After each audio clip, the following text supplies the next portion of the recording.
Expired. The gentleman from New York, Mr. Garbarino, is recognized for 5 minutes. Thank you, Mr. Chairman. Thank you, Madam Secretary, for being here today. Back in September, the CFPB announced that it is considering a Fair Credit Reporting Act, SBREFA, that includes a broad and novel definition of data broker. Of what? As I mentioned to Director Chopra, I'm very concerned that this proposal may not recognize how consumer data is used for identity verification and fraud prevention. Use of data for these purposes is not the same as using it for credit eligibility purposes and therefore shouldn't be subject to the FCRA.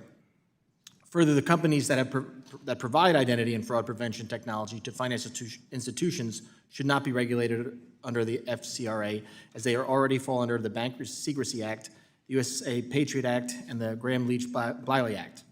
It'd be a serious mistake to limit our fraud prevention tools in the system. Secretary Yellen, given that the Bureau's proposal may severely impact the ability to prevent fraud and conduct identity verification, has the CFPB spoken to anyone at FinCEN or Treasury regarding its SBREFA proposal? I'd have to ask. I don't know what contact there's been. I have not talked to Director Chopra about this, but my staff may well have done so. If they haven't, will you commit to engaging with the Bureau on this? Certainly, I'm happy to look into it. All right, because I just want, wouldn't it make sense, though, that for the Bureau to minimize its impact on the Bank Secrecy Act compliance and other law enforcement and privacy statutes? If it has that impact, it would make sense. All right, I appreciate that. Thank you very much. Over the last 2 decades, China has unleashed a global lending spree, mainly through its Belt and Road Initiative, showering mostly developing countries with hundreds of billions of dollars in an effort to expand its influence and become a political and economic superpower. China's opaque loans differ from most other loans to developing countries by advanced nations or institutions like the World Bank. They usually carry higher interest rates and shorter maturities, requiring refinancing every couple of years, and frequently using national assets as collateral. As more countries are on the cusp of default, raising interest rates are only going to make it more expensive to pay off debt denominated in dollars and other key currencies.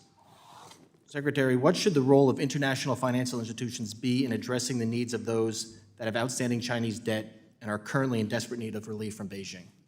We're working extremely hard to relieve the debt burdens of low-income countries that clearly need to restructure their debt and are trying to do so in the context of an IMF program. And as you say, China is often the holdout and the most difficult lender to deal with. We have been addressing that in all that we do. It's a topic I've raised in all of my bilateral meetings with my Chinese counterparts. We've raised this with the IMF and World Bank. A sovereign debt roundtable has been created to deal with some of the issues that China continues to raise in multiple debt restructurings.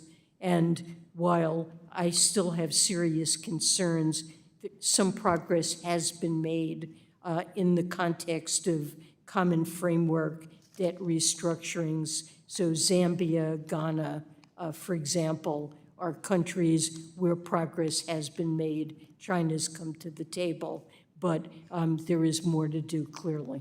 You've said that you've spoken to the World Bank and IMF about this. Estimates peg China's lending to developing world at $1 trillion, which makes them a bigger lender than the World Bank and IMF. But China is still considering emerging and developing economy under the eyes of the IMF. Do you believe that the U.S. should now use its influence in international organizations to change China's status as a developing country, specifically at the IMF? I guess I need to look at that. I'm not prepared to give you an answer on that. All right. Well, again, it's my understanding that the IMF considers China an emerging and developing economy, which allows them better terms under certain loans. And if they're giving out $1 trillion a year to other countries, I think we should look into it. We oppose in the World Bank and all of the MDBs any lending to China whatsoever, given China's income level and extensive lending around the world. And we've pushed and they have reduced very substantially the lending that they do. We vote against all of it. Thank you. I just want to say this statement. International banks play an important role in our nation's economy, particularly New York. I recognize that Basel III Endgame is not in your current jurisdiction, but financial impact of these rules cannot be understated. I would encourage you as Treasury Secretary to talk with banking regulators and other FSOC members about the impact of these rules. Gentleman's time has expired. The gentleman